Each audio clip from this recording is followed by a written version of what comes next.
think we got our swagger back. We here, baby. We can be heroes. We are here. We are back. We are better than ever.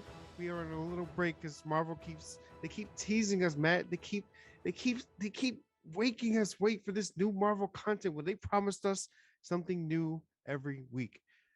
I'm a little mad about it. We could talk about it, but of course we are back because What If is here. Initially, wasn't too excited about it, but I think it's something that I've really grown to love so far with these first two episodes. So that's what we're here to discuss. We're going to discuss episodes 1 and 2 of What If.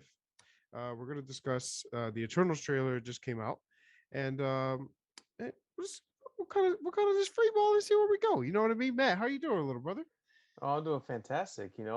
We've been gone for a few weeks now as a result of sort Too of long. all the weird hiatuses and the amount of Marvel content that there is to sort of digest in one sitting. Because even with these 30-minute episodes, there's so much you can unpack and theorize about Oh yeah. in terms of the longevity of the show and, of course, what that means for the timeline in which what if episode takes place, right? So yeah, I'm just looking forward to getting back in the groove of things. And I know with Sure.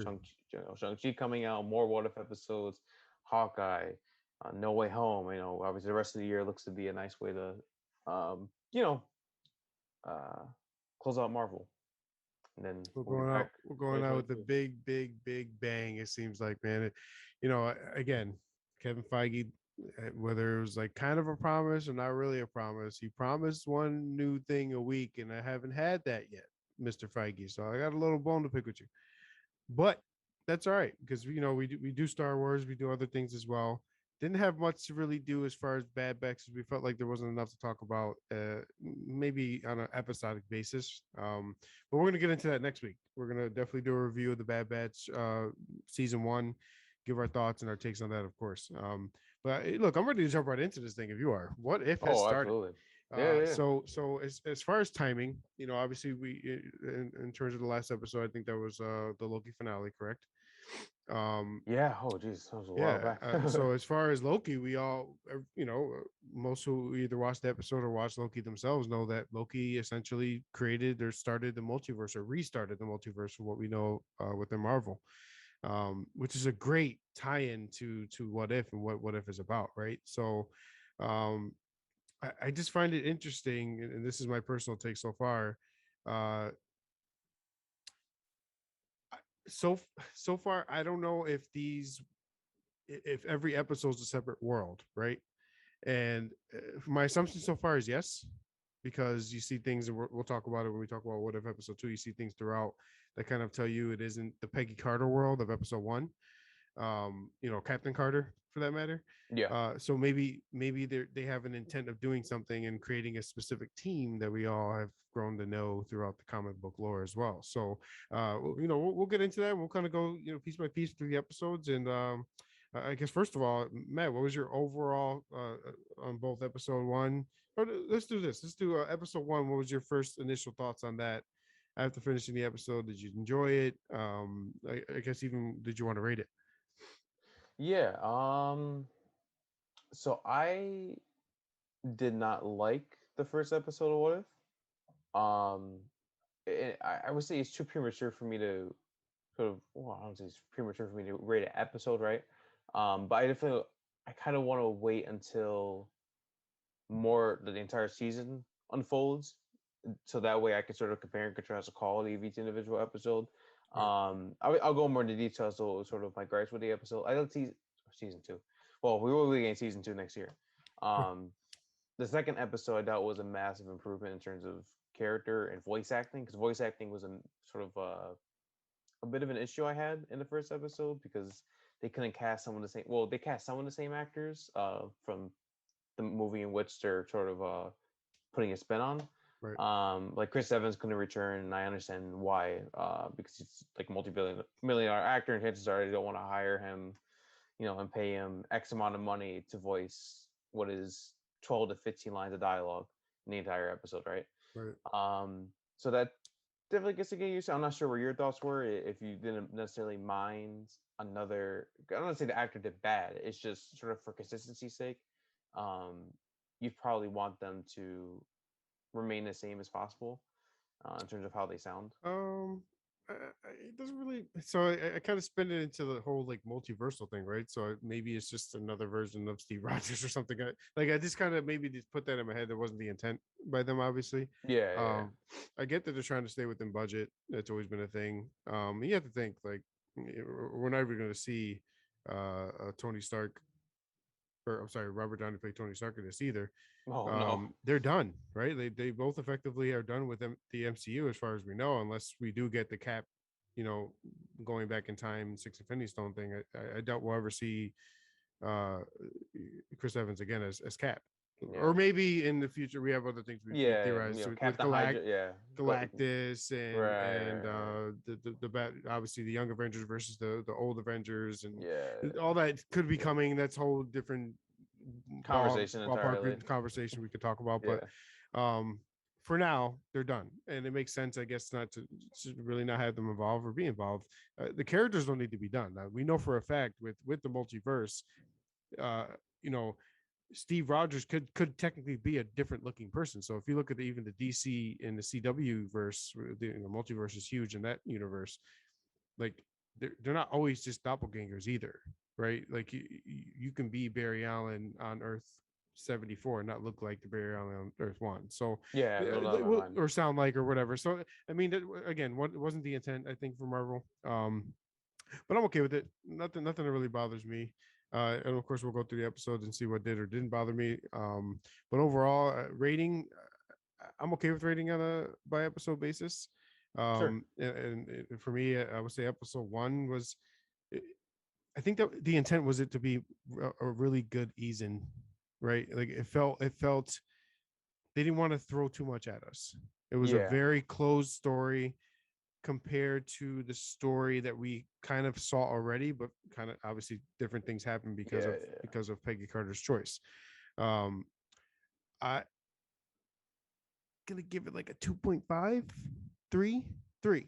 I'll give it. I can lean towards a 3. So like I'm kind of like I Yeah, don't know if you watch like TikTok, or on TikTok a lot, but they have Bart the Barstool guy that goes and like tries out different pizzas and he rates them. He's super picky, like it's out of 10. He gives like even what he considers the best pizza like a 7.9. So this is the level of which we see Marvel, right? Like we if you compare to all projects, like that's the standard that all these episodes need to sit on. I don't know if you agree with that, but that kind of needs to be the case, right? Like all content needs to be as great as previous content oh, or better, absolutely. Yeah, it needs to be comparatively so. right, exactly. So what you're trying to say is like there should be consistency across the board, no matter the kind of story Of you're telling. effectiveness of execution, things like that, for sure. Sure. So I would give it at max a 3. I can even lean towards 2.5, and that's kind of where I'm at with it. Yeah, So I was leaning. I was going for me. My range would be 2 to 2.5. The episode was not outright terrible. mm-mm. There were some redeeming qualities to it. I think the animation is. You know what it reminds me of, in many ways, even though the artistic uh quality or whatever you want to refer to it as is different than this show I'm going to mention. It reminds me of Invincible, right? Mm, They're clearly on a budget and right, the animation is serviceable, right? Like right. it's not bad animation per se. And I just kind of one of the beauties of that medium is that you could pretty much do whatever you want and not necessarily worry about having to adapt that in live action. Well, Invincible is coming out with a live action movie apparently, but right, the point being is that you're not necessarily just going to replicate those events on the big screen. No, You can do anything in animation. You can literally do anything as long as you have the right. money at your disposal. And even if you have a limited amount of money, like say, I'm not sure how much Invisible costs per episode. I know voice acting or the actors who voice act obviously factor into that budget as well. Right. But you even look at shows like Gravity Falls, Star Wars Rebels, etc. Like they do what they can, with their resources, and from that point on, they just focus more on story rather than sort of, you know, So revolutionizing the medium. You know what I I mean? would, yeah, for sure. And I almost, and I think this is what you're saying too. Uh, it's like we can tell this is their first animation series. Oh, absolutely. You know what I mean? Like, and Yeah, yeah. that's to no offense. That's to no offense of Oh, anyone yeah, in yeah, Marvel. yeah. It's uh, Okay. arguably, seeing how the how much better episode 2 got, and how much better we'll see the rest get, you argue season 2 is going to be that much better, right? So like this Oh, is no their doubt in my this mind. they know this is their first step into the animation world. It's rare to see animation and live action still be canon, right? So that's awesome too, is that it's still going to stay as canon. And it's challenging. You and I have talked about the fact that you stay in a box a lot of the time when you're stuck in a Star Wars deals with this all the time. They're stuck in this Skywalker saga box so much so, and it's hard to tell different stories. But this specifically is a little different because we're speaking of the multiverse, right? We're speaking of, Yeah, absolutely. There it's are a lot infinite number of different, possibilities, like what the Watcher lot says in different. Yeah. So, opening credits. Yeah. exactly. So let's dive right into episode 1. So obviously it starts off in what we know as Captain America: The First Avenger. Um, Earth, June 1943. Um, and as you know, throughout all the episodes, we're going to hear the Watcher effectively narrate the series, right? And he speaks of certain events that he even said at times, this in this universe or this Earth, like he meant, he knows specifically it's the multiverse, right? Like we know this. Um, he points out the choice that was made or the thing that was done that changes the course of what we knew in the main canon MCU. So in this case, in episode 1 of What If, Peggy chose to stay in the same room as Steve. That was the what if. That is what literally changed what we know about the MCU in this Earth, right? In this separate universe. How crazy is that to you? This, like, such minor things can change everything. I mean, you speak of Doctor Strange going back to uh, Infinity War. I saw 14 million, blah, blah, blah, blah, blah, situations where we still lost and one where we still won. But you got to think all 14 million of those went differently, right? Like, even though they all ended up with them losing, they all went differently. And that makes you think of how expanded this multiverse can really be. Like, the small choices, her staying in the same room as Steve before he turns into a super soldier, that little thing turned her into Peggy, Captain Carter. What do you think about that? Is that neat? Is that just crazy? Is it both? Is it all of it? Like, I don't. Yeah, I mean It's that definitely reminds me of the butterfly effect, right? How even the most minor decision can effectively change the course of history, right? And I don't necessarily have an issue with the chains they decided to write in. Um, is nowhere near the level of, say, T'Challa being abducted by the Ravagers. Just because the idea is almost like hilarious in a way. Like, this is an irony to it because you would expect, oh, Peter Quill. The objective of the Ravagers was to locate Peter Quill. they were just dumb enough to not Yeah, get like him. in his hometown, but they Right. ended up heading to like literally the wrong part of Earth, and it's like, oh, we'll just keep this kid and not complete our Right. mission. Yeah. Right. Crazy part about that episode, like we'll discuss. But in terms of episode 1, um, I do like that. That's actually one of my favorite aspects of.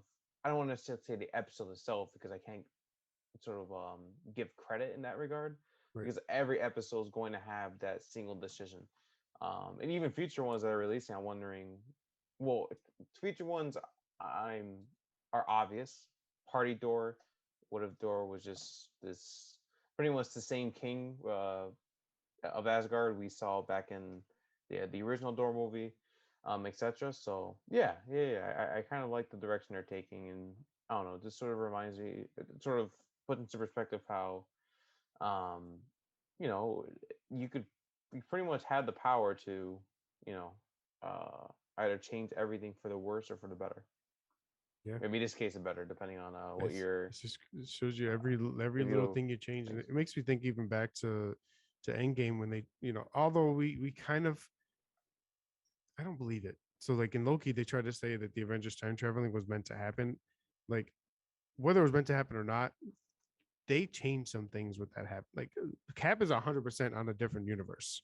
Like, nobody can tell me differently, because you have to, obviously the TVA stuff happened outside of time. Like, Yeah, canonically, is that the one I'm thinking of? It, I'm telling you right now, they're like, God, we need some explaining with that whole Cap or Old Man Steve stuff. We sure do. Yeah, I believe either the director or writer, it was like the director, main writer, or the showrunner commented on what exactly what you're saying. Not to get off topic. I am mentioning this for a reason. This will kind of ties into what if. They said Steve went into was an alternate timeline, but somehow his decision was not as serious for him not to be apprehended. I you sort of have your personal disagreements. I certainly do, right? That honestly makes zero sense because I think him literally going back in time to live with Peggy, this happy life with Peggy, goes against everything we saw within the main timeline. So So that just brings a bunch of I confusion. it brings confusion, but I kind of see where the angle that they're coming from. Their perspective and what they believe is that Cap would stay out of trouble throughout that time. So in the end, he's letting his old Cap self still do what he had to do throughout time. He's acting as like a variant hiding in the shadows, right? Like it, knowing Cap, he wouldn't try to mess anything up with time. I almost think the TVA could have approached him at some point, and they made an agreement, like, where So don't you mess this think up. so you think the Steve we saw at the end of Endgame is a variant, not the old man Steve? No, I think it's our Steve old, but what I'm saying is he's effectively stayed in the shadows because that's the type of honorable person he Within is. that timeline, obviously, not the sort Right, of wherever timeline he was okay. in. I Yeah, just that I timeline might be in a no I kind of see it like this. Somebody from the TVA, if they did approach him, they went to arrest him, whatever. They didn't because of something that Steve said, did, or did for them. Like I had this feeling that Steve was given permission by the TVA to continue living that life back, back when he was alive, or yeah. back in time, with Peggy. I wonder Um, I wonder who replaced him on the Avengers team. he didn't need to be replaced. He went back in time, No. so I mean to say within that timeline, right? Timeline still he continues to still remains in the joins. shadows. He's still frozen and stuff. It doesn't make a difference. Oh He went yeah. back in Oh wait, time so there to are his two old Steve. self. He could run into himself just like he ran into himself in 2011 Avengers. Oh, there are two Steves, There's two technically Steve speaking. existing, One right? is One is still frozen, frozen, and he right? lets that one do everything he did and never. I think that's what I'm saying. I think there's some backhand agreement. Steve will Oh, I never come see. in and Gotcha, say, gotcha, "Hey, gotcha, gotcha, tell gotcha. Stark ahead of time that Bucky killed his parents." He's not going to come in and say, "Hey, we Right. don't come Okay. at Okay. Ultron like this. We come at Ultron like this." He let it all still happen. I think that's the agreement that he made with Which the is TVA. with the TVA to say, oh well, look, Right. As you're long as yeah. you stay out of this and Right. don't try to Right. change Right. anything of what happened, you're good to stay with Peggy and live your life. Okay. And I keep yeah, I right, keep forgetting. right. Yeah, I don't yeah, think I literally think there was some kind of backhand agreement with someone. I don't know who that someone even is, to be honest. It could be the TVA, it could be not. It could be Kang himself. It could be the new TVA that's been created. Like, we don't know. Remember, the new TVA, for all we know, could literally just be monitoring current timelines, not trying to stop anything, right? Making sure nothing goes too out of whack, or somebody's trying to break the certain laws they have now. It could be Kang that just gave the permission and Steve doesn't know he's a bad guy yet. Like, we don't know. We don't know. We really don't know. So I just, So there's some kind of backhand agreement yeah, that he was allowed to do it. right. That's my guess. So what you're trying to say is, what if this is less complicated? What if it's less complicated than whatever the fuck is going on with Steve? Yeah. Unless they have an episode 4 to explain that, that'd be great. Yeah. Yeah. That actually might be that. Maybe they should have a surprise episode for that. Did they tell us all the episodes? Um. What if it's like, what if Steve went back in time and stayed Te- with Peggy and they show us that animation, everything that we wanted to see? Anything's possible. I mean, They they didn't confirm the titles of episodes. I saw a post on Instagram that sort of had surmise it, screenshots of footage from trailers, right? and they sort of pieced together where those scenes fit into certain episodes. Right. Like third episode, this one coming up is involving Loki, and you were 100% right. Just kind of a conversation for folks watching us. We had a conversation separately, like a day or two ago, where um the What If creators were not allowed to have episodes focusing on Loki, Wanda, and there's another major character who they were not allowed to. Basically whoever's living outside of time and space, because the Wanda is the Yeah, yeah, yeah. nexus being that cannot be affected by that. The theory out there is she doesn't even have variants. Like Wanda is that Mm, nexus being that can travel through the multiverse herself and doesn't have a variant. She is the it's a Scarlet bold Witch. theory. Loki is literally at this moment outside of time. All the other Lokis are variants, but they damn near pruned all of them at this point. It seems like just based off the episode. But you know, you get what I'm saying though. For some reason, No, they want them absolutely. out of it, and I think it's because they're all involved with the multiverse, and it makes sense. Doctor Strange may be in that category. Maybe that's the one you're thinking of. Who knows? Yeah, Well, yeah. yeah, So yeah. a little bit of change, but not really, because all kind of related to multiverse.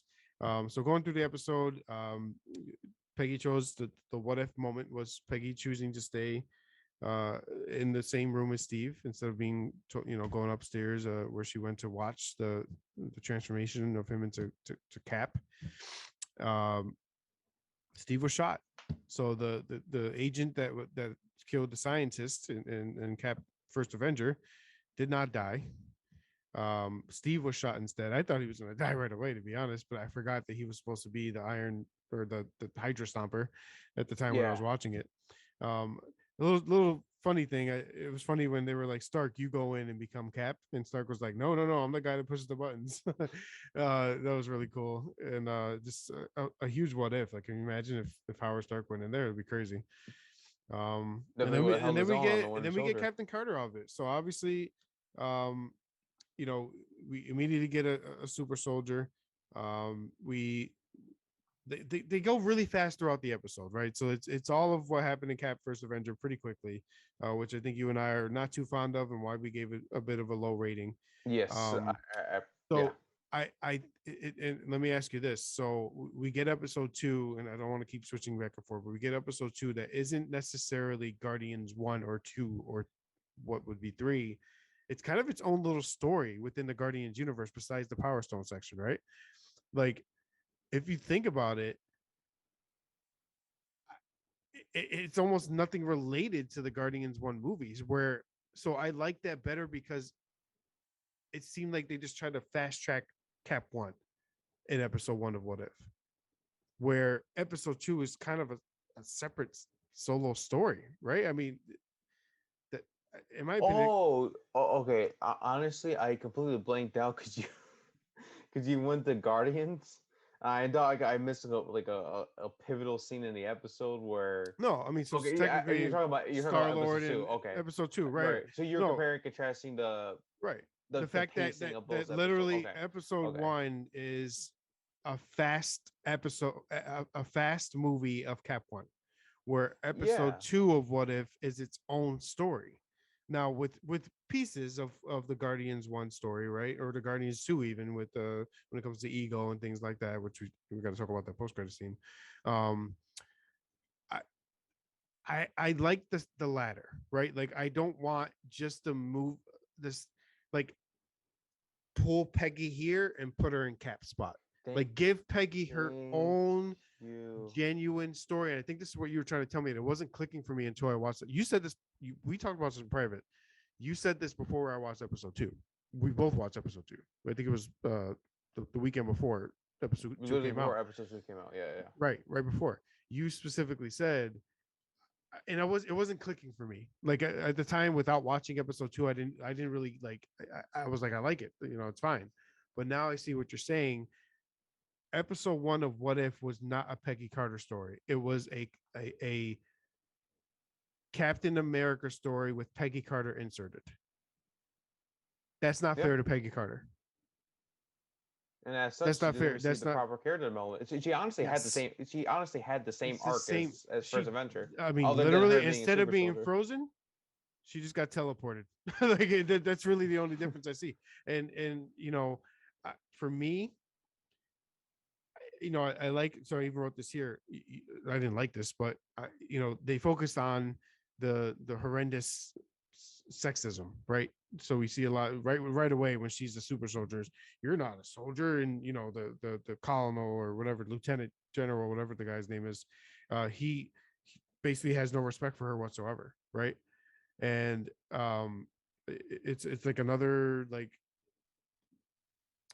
thing that Marvel's doing to kind of make people focus on the wrongs of the world, right? Whether it's sexism or racism or any of those things, Marvel's making sure that hey, this is bad. Like they're trying to show the young ones that are watching these series like this stuff's bad. Don't do Yeah, this, and I and love that. I don't. Yeah, absolutely. So I thought that that's would have probably the been. most character development they gave, and that's still not fair to her, Yeah, and I right? thought. Yeah, I thought that was an interesting direction to take. And then literally the next episode is her taking charge of a mission. Like literally, honestly, like 5 minutes later, It just went it's so quick. There was no development, right? yeah, It was yeah, yeah. jumping right into it, and a I guess little bit like Cap did. Like Cap, in a way, like he was humbled with the whole being a mascot thing, and then he went into a mission to save Bucky. Um, I, for me, it was too much of a fast track. Like I it wasn't fair to Peggy. yeah, I said before I went to the series. I even spoke to Angel about this, our older brother. I do not want a replication of events. You can recreate a scene from the MCU, then say X moment is what cause a, a cataclysmic event, or the following minutes of the What If episode. Perfectly fine. I just don't want them to rely solely on callbacks and references to previous movies. If you right, because you will gain nothing out of this series if you have not watched the Marvel movies. Um, that's me being as realistic as possible. So I just wish like the show could be more accessible, because they do go do so many plot points and signs of character development quickly. The runtime does not help either. And again, they're on a budget, and I don't expect these episodes to be 2 hours long, right? Because that'd be nearly impossible to complete, or to do, right? I mean, there's only so long you can keep audiences engaged for that period, and at that point, you're probably just better off, doing what I am in disagreement to. Um, so it's just, yeah, I agree. This is not fair to Peggy, as a character, and as someone who just thought she was an average one at best. This easily could have just been. This could have been a way better premiere, Yeah. and that made me worried. Quickly, right? I had the same Oh, feelings for Loki, the Loki premiere. I said, yeah, there's some very poor writing and acting. I hope this the caution improves. raised was extremely Yeah. scary, and we I'm just going to kind of bring this up right now. The whole point of these each episodes we're getting is they're building a team, right? So we've even been told by the writers like the teams being Avengers S team will be built by the end of the series, or this I'm sorry, this season. That team being the Guardians of the Multiverse. So it's going to be essentially a team that is Avengers that handle multiversal issues, different Earths, different things, different whatever. Um, Maybe she will be developed more as time comes, right? As that team's built. I hope so. I don't like that they fast track now. So separate away from what they how dirty they did Peggy, right? There were some little trinkets in there that I liked. So like for example, well one they didn't have Bucky become the Winter Soldier, right? Mm-hmm. He was in the you notice little cutscenes where they're trying to kind of like yell at us like, hey, this didn't happen in live action.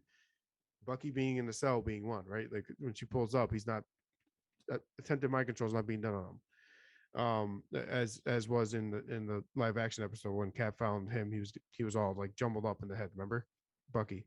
Right. Did they, Um, out of curiosity, in the first Avenger, did Hydra inject um sort of like I guess like an early version of Super Soldier Serum on him, or like an oddly tested one, which is how he survived the fall?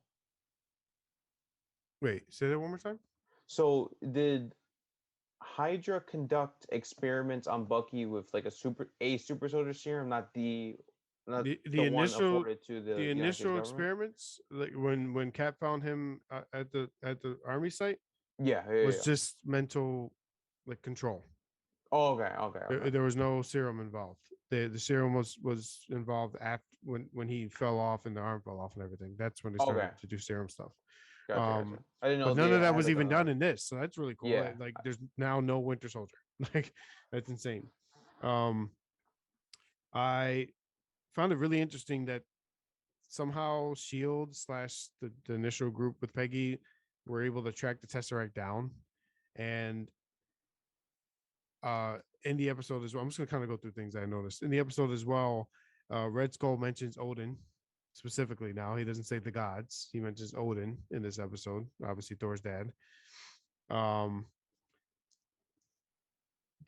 dude, I mean, I know this is animation, but did you notice that Peggy? One thing that I will give Peggy like his credit when it comes to Peggy, uh, she seems a bit stronger than Steve, does she not?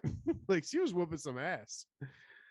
Oh yeah, one of I my mean, favorite it might be animation, but at the same right. time, I think she was My shit. She was favorite whooping some action ass. sequence, yeah, my favorite action sequence in the entire episode was was Peggy riding on the back of the Hydra Stomper and then like jumping like basically destroying hydroplanes in the air. Mm-hmm. It was one of my favorite moments. And then also they had like a throwback, like a throwback to one of those like early 40 commercials or whatnot, like if her just Mm-hmm. sort of casually being on the soldiers in these you know decimated cities, essentially.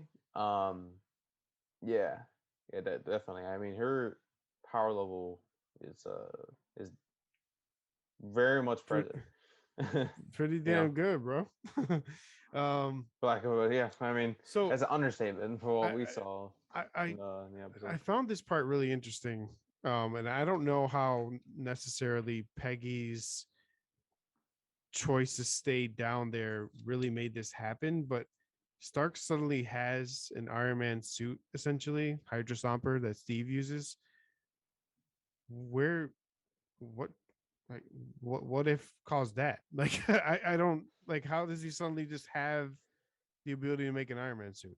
Why not have that before I am as well? very shocked by that as well because you would think a I mean, man of obviously they had the his Tesseract, so that's probably one of the biggest things. Is he used the Tesseract as a power source, right? That was the Tesseract was in the Hydra Stomper, so that might have been why. That might be the explanation. But the Tesseract it doesn't give you genius level intellect, and it doesn't just give you technological advancement yeah to build a like that. multi-million dollar suit. Well, a Right, multi-million dollar suit, right? right, whatever it would be. But like that's not how it works, from at least from what I know in the MCU. Yeah, another aspect that could have easily done with some explaining. Yeah, there are. Yeah, I think the episode or I think episode going forward just rely on you enjoying the writer's creativity as opposed to thinking about the logic behind some character decisions because you know and this is something an issue I have with um alternate realities is when like they a character makes a decision that would have been beneficial to a main timeline. Right. And a part of you thinks, why did you not come up with that on your own? How did you not come up with that on your own? You know, given your personality and sort of all the resources at your disposal, right? And that's sort of a minor. Actually, I didn't even think about that. Actually, I was kind of just sort of digesting the episode and seeing, if I would like it. Right, Yeah, right. yeah. So, um, Interesting is all I can say. it's You know, it's I just can't it's just really. odd. It's a weird thing to Yeah, kind of just throw in there. Yeah. It, Sorry, I'm I just kind of found like that all really over the interesting. yeah, kind of No, all no, over the you're place in good. my No, thoughts. it just didn't make much sense to me. I mean, I get it, it makes it a cool perspective. But again, in a way, it kind of downplays Peggy. Like, why does Peggy need a Hydra Stomper? Let her do what Cap did then. Like, you're already following the Cap story. Let her just follow the Cap story. Like throwing Steve in there as like the savior with the Hydra Stomper doesn't make sense. It doesn't effectively give her the pedestal that Steve Rogers was on, in my opinion. You know what I mean? Like, why does she need a superpowered suit to help her? Yeah, the more yeah, I'm starting I to think my dislike this. ratings my I'm ratings going starting to down more and dislike more. this I think, episode more and the and thing is, more. it's not because of like. So here, us out people. We're saying the opposite. They didn't do enough for Peggy, and then that's why. If they made this a strictly Peggy story and let her do her own thing and make it a powerful Peggy Carter story, Captain Carter story, I'd be leaning towards 3.5. Right? I mean, Yeah, they that's just need they, to give her development. Like, there's no development. for, Without a story for her, there's no development. You know what I yeah, mean? exactly. It's its own separate stupid thing. um, so I did find it interesting that so they go to the train scene when they go to infiltrate the train to Captain Zola to That bothered capture me. Zola. Yeah, that bothered me When very Bucky much. was about to fall off and Captain Carter grabbed him and he was like, "Oh, you're about to rip my arm off." Like obviously his arm gets ripped off Yeah. in MCU canon. Oh, I keep saying Bucky. canon, main timeline. Oh, Bucky, right? Steve gets killed, or what we thought was killed. Ends up not dying. One thing I found really interesting, bro. Red Skull used the Tesseract to create weapons in the MCU main timeline, right? In this, he's just trying to teleport something, which something we do need to speak of. Something, a monster, something that he saw in when he went to go find the Tesseract. That's a huge difference. So, like, obviously, at first he's trying to build a massive amount of weapons to take over the world, essentially, right? And now he's trying to bring in a being that he learned of. How did he suddenly learn of all this stuff? Why is he suddenly I all find that knowing, all power? right, and Because you know Peggy's what? choice did not change that. And I get it. They're trying to say the littlest thing can change it all, but there's a limit to that, right? How come Red Skull didn't have that knowledge beforehand? Because Peggy chose to be Captain Yeah. America instead. And That yeah, and all doesn't of a sudden, in the book in which the Tesseract is being concealed and gives him the necessary information to open an intergalactic portal. No, no, no. Like, uh, one of the elements that sort of bothers me about these. What if it's essentially a butterfly effect? If you think about it, it's constructed in that manner. The only difference is we are sort of unaware of what may happen. right. And I agree with you there. I can never understand why a character sort of changes their primary motivation. You know, there has to be a logical reason for why, instead of using Tesseract to create weapons to sort of take over all of Europe Right. and or realistically speaking, the entire world for that matter. Um, like, why all of a sudden does he have an interest in seeking this monster? A monster Right. who may or may not show up in Doctor Strange 2, depending on uh, if our theories are true. But yeah, Uh, I could definitely see why you were bothered um, by his, I guess, not even that's motivation. This is actions, really. intent, his actions. I'm telling you, for me, it's almost like I want more explaining, and they're not going to do that with these shorter episodes. So it's just kind of a little frustrating. But I mean, back going straight to what you talked about though, that little character that they had teleporting through the Tesseract portal is none other, in my opinion, to be Shumagora, Yeah, who happens to be the multiversal monster of the of Marvel canon, comically speaking. Um, what a tie-in! I mean, so clear as day, the multiverse of madness is going to be madness, and we've already had confirmation that Peggy Carter will be reprised live action in the multiverse of madness. So the Guardians of the Multiverse is 100% happening. Like it's not even a question. A matter of which characters are actually going to show up is the question. But um, he's a powerful being. From what I know, I don't know much about him, but I do know he effectively eats or absorbs all multiverses, right? The power of the multiverse. That's what he feeds on. And I don't know, maybe in the multiverse of madness that might be the villain in some way. But what if Kang just comes up and destroys his ass because he doesn't want him to fuck up what he's doing? Want to know? So Kane's still out Interesting. there, man. Yeah. Interesting enough, I might have said this in the Loki finale episode. Uh, we were having obviously had when we had Derek on, all of us were sort of giving our thoughts on what the finale meant for the MCU moving forward in terms of future projects that are dealing with the multiverse as a whole. Um, and now that we know He Who Remains purposely wanted Sylvie to kill him in order for his variants to sort of leak out into every fabric of the universe, they can easily have Shumagorath be a Kang variant itself, Mm, just to sort of tie it in. hone in on, well, Kang is more powerful than we imagined. And his final words to Sylvie, or some of his final words to Sylvie, being, "If you think I'm dangerous, just wait until you meet my variants."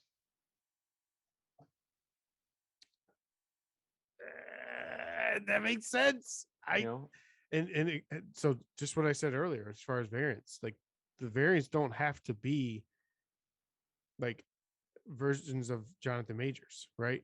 Like they can be anything. They could be any being. They could be any person. They could be literally anyone. And maybe Goroth yeah. in this I universe mean, is one of him.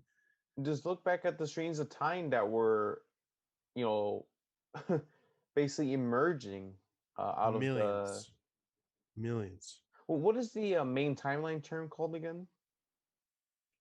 Um. Oh my God. The From Nexus? Or I know a no, Nexus event is something when that someone causes hops the off the branch to break. It's original. just the main. It's the main time. I think it's called the main timeline. That's what they called it. Okay, gotcha. I Yeah. didn't know there was like a Right. Right. technical term, like the Loki series coined. Um, but yeah, like I said, there are millions, infinite possibilities. Um, and I think I want to take this time to say rest in peace, Doctor Strange. From a mental standpoint, I mean, That man has gone through he so much already, and he is gonna have to go through so much more. Oh, in No Way Home, and dude, Doctor this man Strange is gonna 2 like, with Wanda, as well as don't forget Baron Mordo yeah. is possibly returning. His Honestly, love interest is everybody's gonna possibly want to whoop returning. his ass. Like that poor dude. I hope Wong stays his friend. That'd be Yeah, another thing. Wong just says I'm done with you or something. that's why I said Dude, Wong's one of the greatest Marvel man, characters. I cannot tell you, bro. Like I don't know. He's gonna be going through a lot of shit. That's for damn Yeah. sure. I'm curious about his mental state though, because I think if episode 4, which was deals with sort of Doctor Strange taking a turn for the worse, by sort of involving himself with dark magic, who knows? I mean, maybe we might see sort of an unhinged Doctor Strange. Yeah, Might not be the case maybe because Doctor Strange. We talked about Scarlet Witch potentially being a villain. Maybe he is. you'd be surprised. Yeah, but I mean, would they want to go down the same direction as Scarlet Witch though? Because if anything, that would It'd be be the same, repeating bro. what we But saw. I think you're seeing it a little differently than what I meant when I said it. What I meant is I think we talked about this though. Yeah, I think that was more so a rhetorical question. Strange is gonna be like the Jedi of the Marvel universe. The Jedi believe there's only one way and one way to do things. It needs to be dot. How I say it is needs to be done, and it contradicts at the same time, right? Like so. I think what I'm saying is Strange is maybe this isn't exactly the case, but Strange is gonna say, "Well, I got to destroy all the multiverses, so we're back to one timeline again." Do you think he's In a gonna? way that's bad. Yeah. Like Do you think so? Let me ask you this because um, on the topic of the multiverse, we know for a fact No Way Home is going to deal with those elements in some way, shape, or form. Um, do you think that mindset will be a result of the events of that movie, or will it be No, I the so result of this Loki I think only? no, I don't even think any Loki stuff is going to be mentioned in No Way Home at all. I think Strange is involved to help Peter get out of his rut in terms of people knowing that he's Spider-Man. I think throughout that, with the multiverse being broken, they both find out whether it's through other versions of Spider-Man and just Strange being around in general, that shit's breaking down. And at that point, Strange goes off on his own, and Spider-Man handles his own shit, and they call it a day. I don't think Strange is a major part of the movie whatsoever. I think he's just going to be involved throughout, in certain pieces. And once he finds out shit's getting broken, he's got to go, and then that's when the multiverse of madness becomes a thing. So no, Oh, I I see. don't. Yeah, that's my guess. I mean, I would say neither of us really know, but Yeah. yeah, so that's kind of where I'm going. But Excuse me. overall, I mean, we gave our ratings on episode one, decent. Could have done more for Peggy Carter is kind of the summarize of it all, but I think we should get right into episode two. I don't want to run out of time or anything, so we'll get right into this thing. And what if T'Challa was abducted by the Ravagers? Matthew, what do you think? I have to say, first and foremost, when I was watching the episode, I wrote down a few notes, and sort of near the end, as I was reminded, because the final kind of emotional to talk about, but the final card, the final like basically, what to say, the final card, right? Has is dedicated to Chadwick Boseman, and I never put that into perspective that this would be his final performance as King T'Challa, or Mm-hmm. T'Challa is the pronunciation of his T'Challa. character's Yep. name. T'Challa. Thank you. It was name. I know he might be appearing in three more episodes, either in a limited capacity or a major role, depending on What's the involved, right? story, right? Right. Um, but wow, I mean, definitely you can tell he enjoyed his time, voice acting.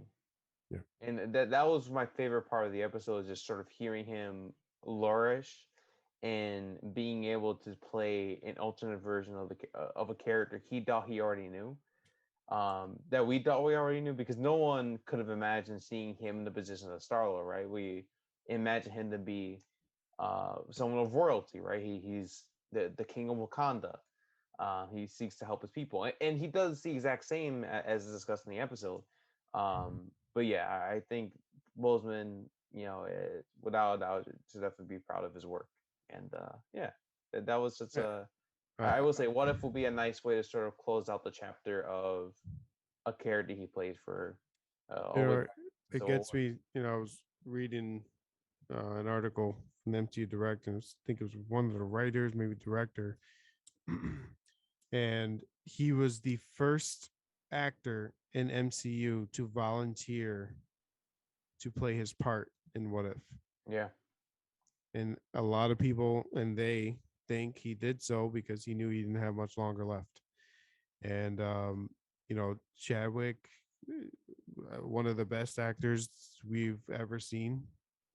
All the characters he's um, played T'Challa better than I think anybody ever could.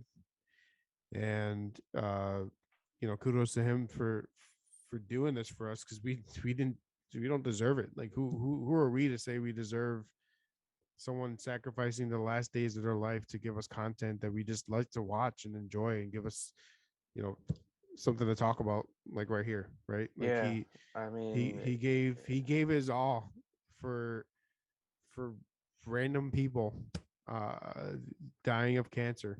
I mean, thank you, Chad. Like thank you. You are a hero, and the episode, of course, was dedicated to you. And I see nothing better, and his influence in that episode. I mean, not even knowing what him with him passing, just his general charisma that we all loved in Black Panther 1, and throughout Infinity War, and even a little bit of Endgame. Like we all knew Civil War as well, how special he was, and it made this episode that much more special. You know what I mean? he killed it as Star Lord, and just rating wise, I'm throwing it out there, bro. It's easily, and not just the fact that of the sacrifices he made. It's a five. Like the and it's not just because of what I said. Like he, we're gonna go through it. We'll do some little pieces of it, but um, God damn, he's so good. Yeah, Oh, only he's so. I mean, I never knew someone can outdo Star Lord better than Chris Pratt. Like we everybody loved Pratt as Star Lord. Like he killed it. He killed it. He brought his T'Challa influence with it as well, right? Like it just made sense.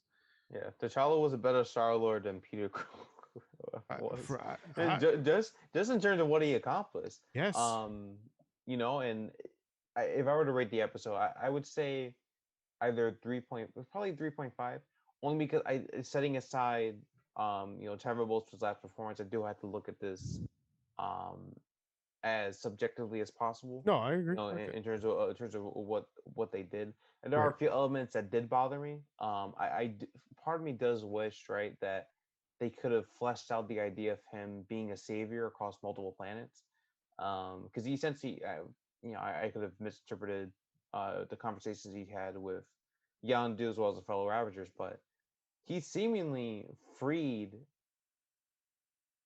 people from these oppressive uh, leaders, organizations, etc.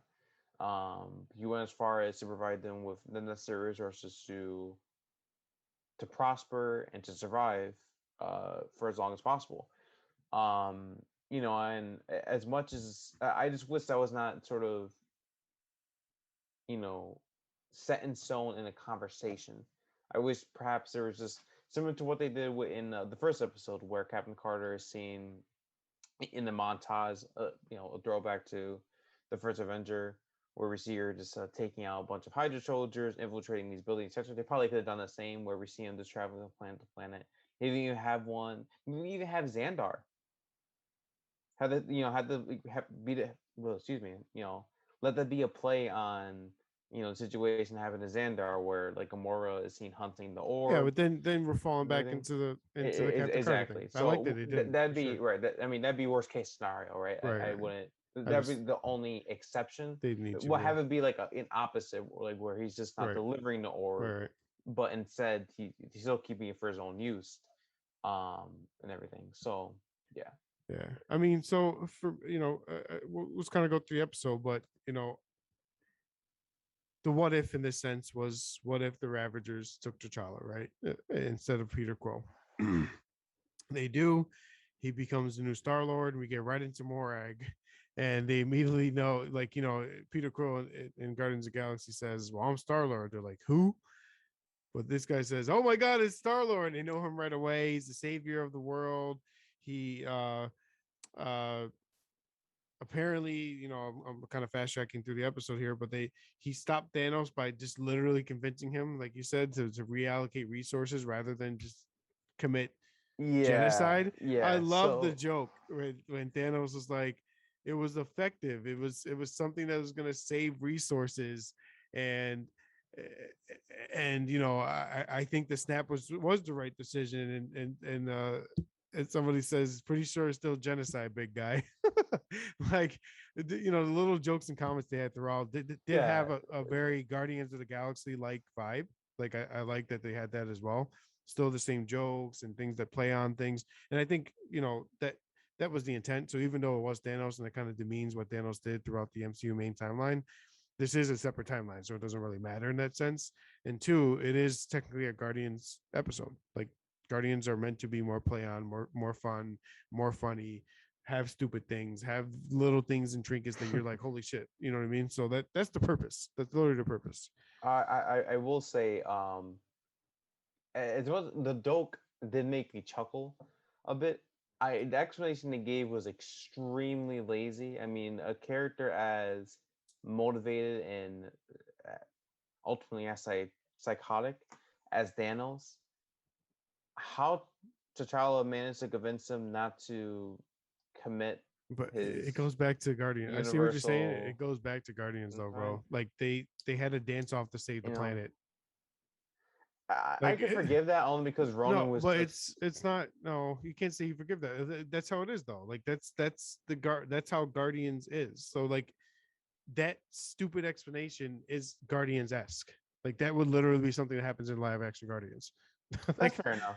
That's like fair enough. that's the purpose of the episode. You know what I mean? So Uh, like you might not like it. I get that, but I suppose so. I mean, I'm you think still they did that just because of like I have a mix. I have mixed feelings right? about it. I thought the Yeah, I mean, joke you was even fun. go Like the to joke was like funny. saving I give like it. apparently T'Challa saved the home world of Drax, and he has his wife and daughter now. Like he doesn't obviously hate Thanos.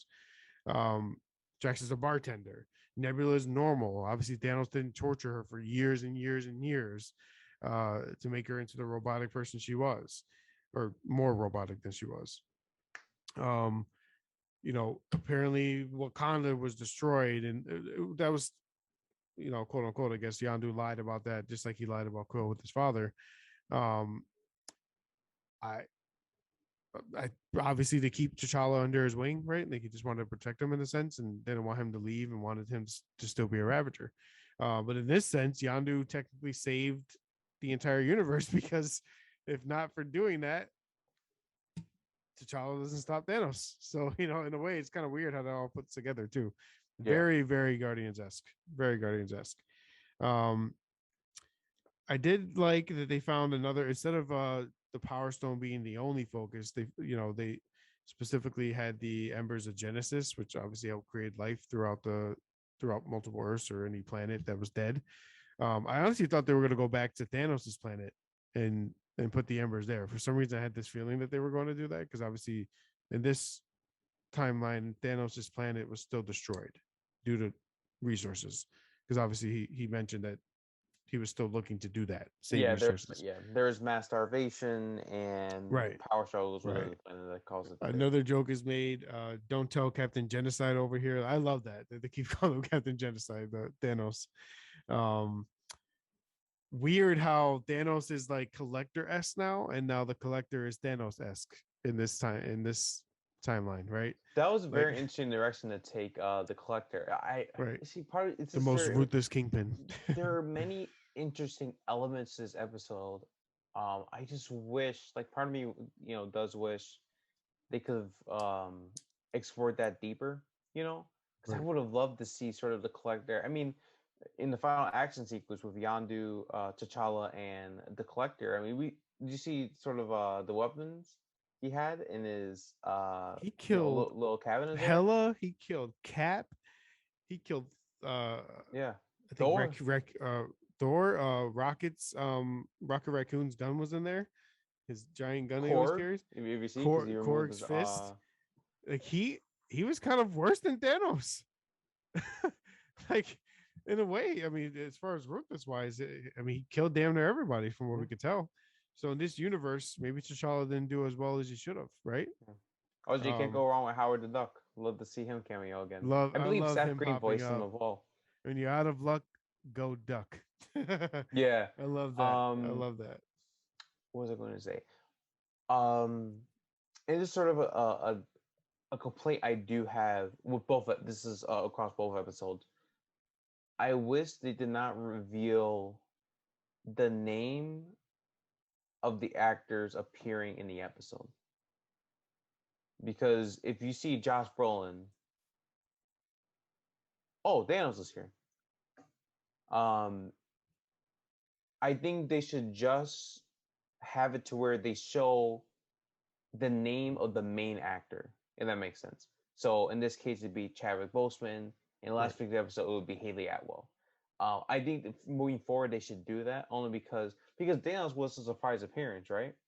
Um, and that was slightly ruined. I mean, because we didn't know at what point in the episode he was going to appear, um, nor the kind of role he was going to play overall. So I just wish in the future they just do the main actor, because their character is at the forefront of this what if. Right. So not many people may take issue in that. Some sort of want to know what to expect going in, perhaps. Right. If they sort of already attest an actor's name with a character. I mean, do you have any thoughts on that, or does it not necessarily bother you too I much? don't think it really bothers me. It's I mean, it's kind of like in a trailer for a movie, you kind of know who's going to be in it, right? Like it's same concept for me. It doesn't really it doesn't bother me much. I mean, it's characters we already saw, right? It's not like they're trying to prevent us from telling us Andrew Garfield's in the new Spider-Man coming up. Like it's there's nothing really surprising us. Like it's just I don't know. For me, Sure, it doesn't bother me. This is how I am sure. for sure. Yeah, the surprise itself sort of lies in the actual appearance, Right, and that makes sense. right, for sure.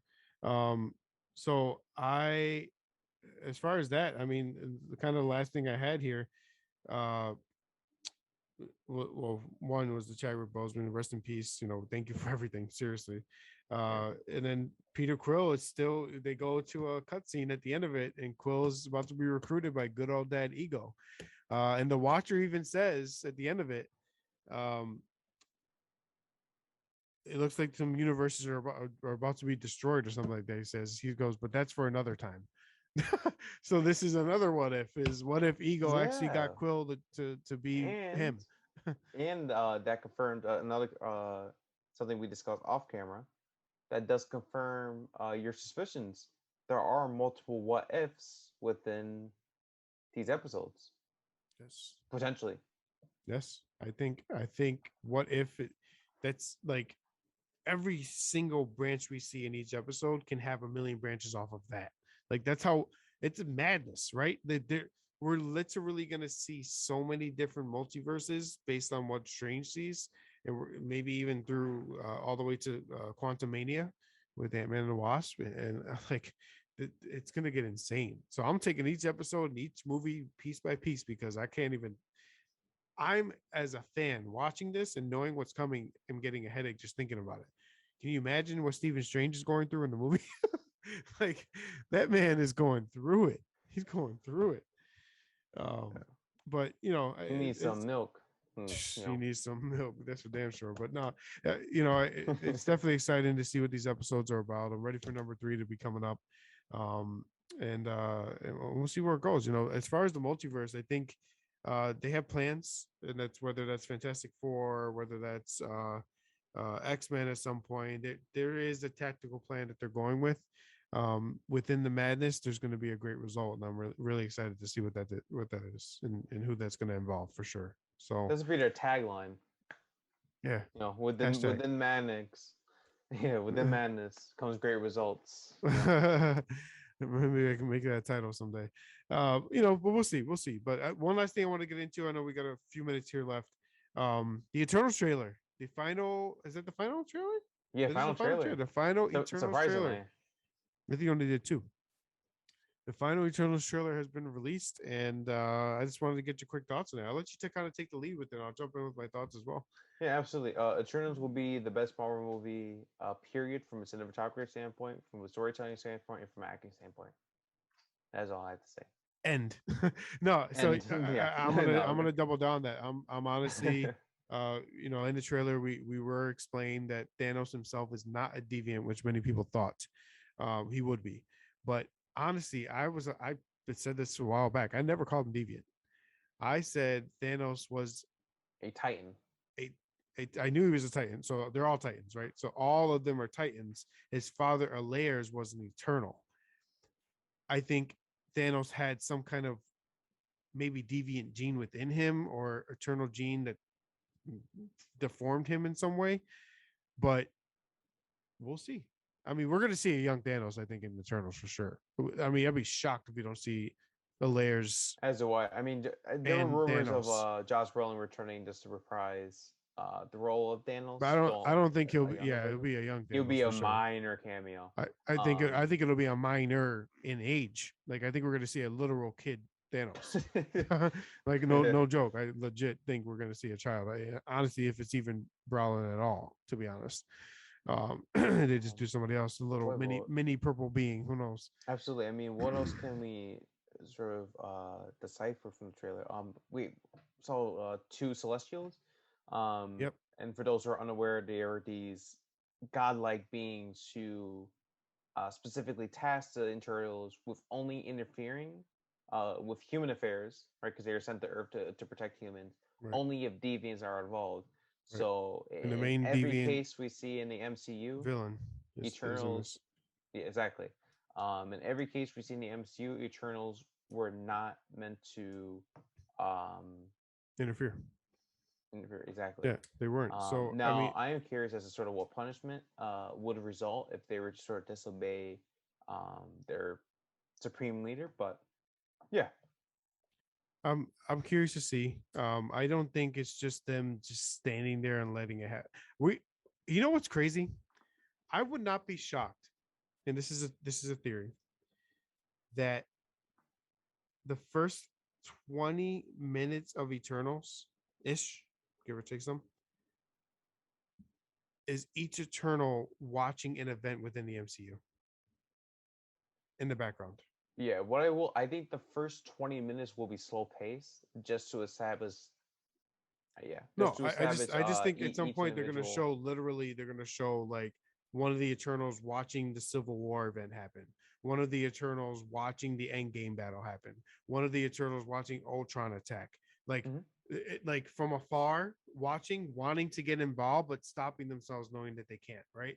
And that'd be so dope to see that, to Yeah. see like an outside perspective, almost like how they show Peter in Civil War in the background before he was done to roost over to help out, like something like that, right? Like maybe not like I don't need like a selfie camera or a camera like them with the camera or anything, but showing like an outside perspective of all those events, and maybe even showing angst amongst those Eternals characters and them wanting to join the fight, but maybe physically stop. The Celestials may have some kind of power on them that physically stops them from being involved, right? So we might have that. We might have, there's so much that could be involved. And back to what the Celestials are, uh, two things I have when it comes to Celestials. One, I think they are Galactus level powerful. Two, I think they're dead. For some reason, I think there are no Celestials left. One of the Celestials is actually nowhere, the planet, the head. It's a head of a Celestial. Who killed that Celestial? Kang, Galactus Universe himself, itself. the universe. I mean, like, it doesn't matter what it is. My point being, I think all of them are dead. And I think the Eternals don't know that. Yeah, which would be a very interesting take. What I do find interesting, another interesting aspect that I would love for them to dive into is, um, I want to see the Eternals full of regret, right? On how, because we see, I believe the ancient civilization they will be located in is Babylonia, I'm not sure of it. if I'm not mistaken. Well, Yeah, it's again, okay. Yeah. you can correct me if I'm wrong, but Right. needless to say, they will be in an ancient civilization they existed centuries ago. Right. Um, we see in the trailer as well, right? Laura Riddoff, an actress from The Walking Dead, is seen saving his child. I have a very strong feeling that the person she's looking at is just another Eternal saying, "No, we're not allowed to help them." I think they are being invaded by this enemy force, and they can't. They simply abandon the people they were sworn to protect. And as such, they just completely, there will be a massive time jump into the present day Oh, where we we, sort of we see them we recollecting very well may themselves. see low level invasions, low level like battles and wars that they all kept themselves out of. I just think we're also going to see a lot of the MCU stuff that they didn't jump in as well because of what the Celestials did. Absolutely. And we may Absolutely. see maybe the Eternals don't just get involved because deviants are involved in this film. Maybe the Celestials they finally find out they just died and they don't have the power over them anymore, bro. Like I don't think the Celestials are here anymore, man. Like what we saw in the trailer, the two Celestials, that's probably past scenes from centuries ago. Like I don't think they're alive. But I honestly, really don't. those honestly, that just might be the opening credits. Like in Black Panther, where they show sort of the origin of Wakanda, that might just be sort of the explanation as to how the Eternals were put into existence. Yes, for sure. And that's cool. Give me 3 hours of the movie. I'll take it. Yeah, um, honestly, I could definitely see the Eternals pushing a 3 hour runtime, yeah. just So probably 250, depending on 2 and 50. for sure. I honestly, I think final cut is probably going to be 2 hours and 35 minutes. Right. I think this might be the longest Marvel movie Yeah, to date. I hope so. I can see if not, I'd be very I surprised because really, really hope so. there's a yeah they literally have centuries to explore or Yeah, can potentially explore, right? a Otherwise, lot to we can get explore for sure, for you know, sure. And if hundreds of hours they in could one plan movie. to do with other movies, and they can do more, obviously. But for the most part, I think you're right. Certainly, But yeah, definitely excited for it. Definitely excited for these next episodes of What If. I think we're running out of time here, so of course, I wanted to thank everyone of you for hopping in. Let Matt go ahead and drop his social medias real quick, and we'll keep on going. yeah. Instagram Matt underscore T2 as always. Thank you for the support, for the likes, comments, as well as the series you've been doing over on the OTS Guide page on YouTube. Yeah, we're back, better than ever. We plan on uploading more content in the future.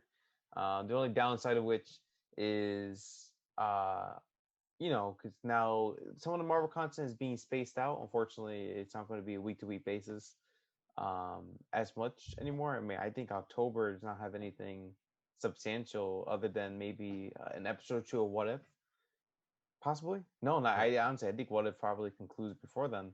So it looks like Might touch it a little bit, but yeah. yeah, exactly. So my reset point. But in any case, as always, thank you so much. We greatly appreciate everything, and yeah, we'll be back for some more. And of course, same here. You guys can find me at John underscore OTS on all social media platforms. But more importantly, please go over to youtube.com/OTS guys. Drop a subscribe, drop a like, share the pages like crazy. Go on Facebook to the On the Sidelines page. We are trying to expand as much as possible. And literally, one extra person you have come and view our page counts as one extra person to make us successful, to make Derek himself successful. We appreciate everyone that hops in as always. Again, youtube.com/OTS guys. They have a live episode coming this week. It's going to be the fans episode, Kanye West versus Drake, and we're going to see who has the best hits. I got Kanye, but we'll see what people have to say. We got a lot of Drake fans out there, so we'll see what happens. But look, we definitely appreciate you guys. We're glad to be back. We'll bring as much content as we can for you.